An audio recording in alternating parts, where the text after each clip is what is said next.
kind introduction. Thank you for welcoming me and allowing me to join you again this year on this beautiful afternoon at this important rally. It's so wonderful to see so many people here.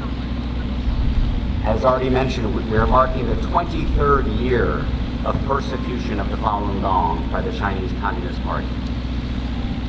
And sadly, we at the Victims of Communism Memorial Foundation have worked in partnership with many of you over these years to draw greater awareness and attention to these terrible human rights abuses that are taking place. One of which, of course, is the Chinese Communist Party's most grotesque abuse of forced organ harvesting.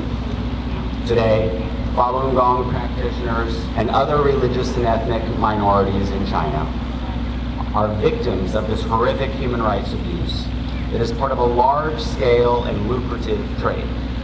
The CCP has claimed that these organs come from voluntary donors, but the mounting evidence proves otherwise.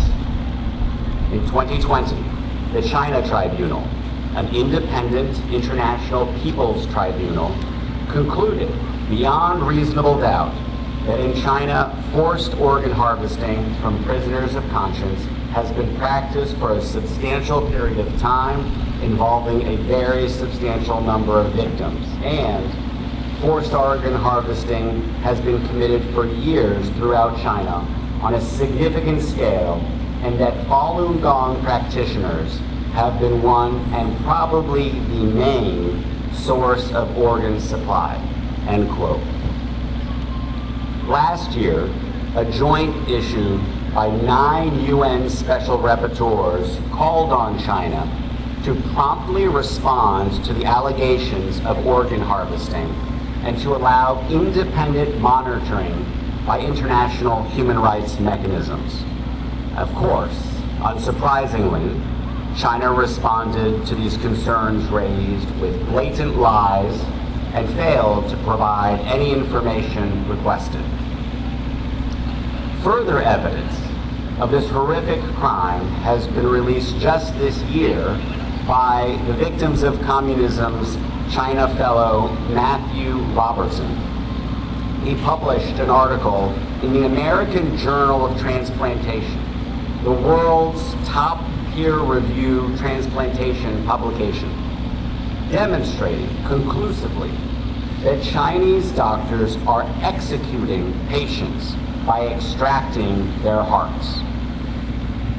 This shocking report examined many surgical records, including a heart procedure done on a death row prisoner by 8 doctors at Tongji Medical College Hospital in Wuhan.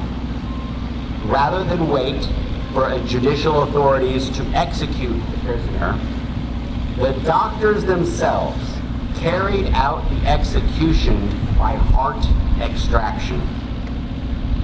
This is one of the many examples that were found that indicate and demonstrate that brain death could not have been properly confirmed, and that the removal of the heart was the only cause of death.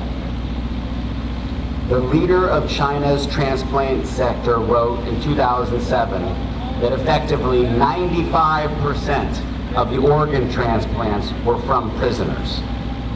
This includes those on death row and prisoners of conscience.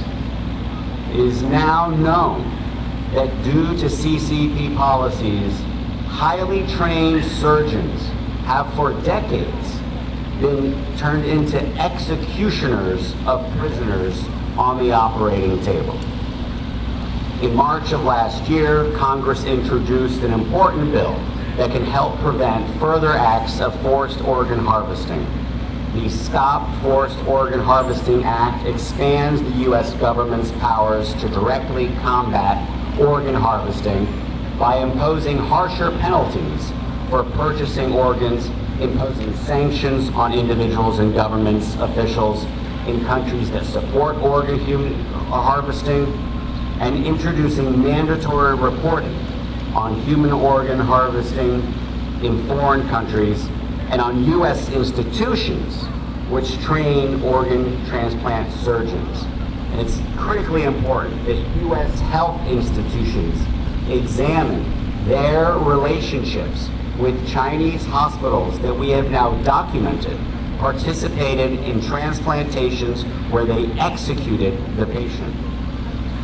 Our organization is urging Congress to swiftly pass the Forced Organ Harvesting Act and for other governments to follow suit.